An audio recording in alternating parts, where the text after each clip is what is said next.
The news in detail.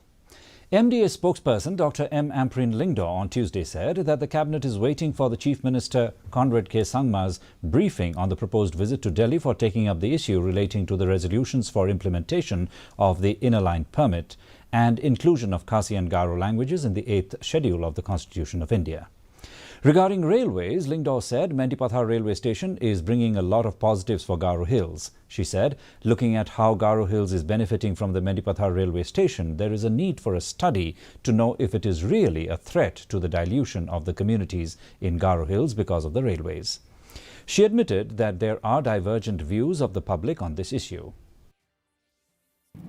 We have seen the railways operate up to Mendipathar. And it's important for whoever is objecting to the railways to figure out, are we doing the right thing? It's not for me to decide alone. If left to me alone, it would have been a different thing. But now, look at how Garo Hills is benefiting from the Mendi railway station. We need to be real. We need to really go and study. Is there really a threat to the dilution of our communities in Garo Hills because of the railway? We have to have set missions. We need to focus ourselves. You can't just blindly say, no, this is something you should not do or you should do.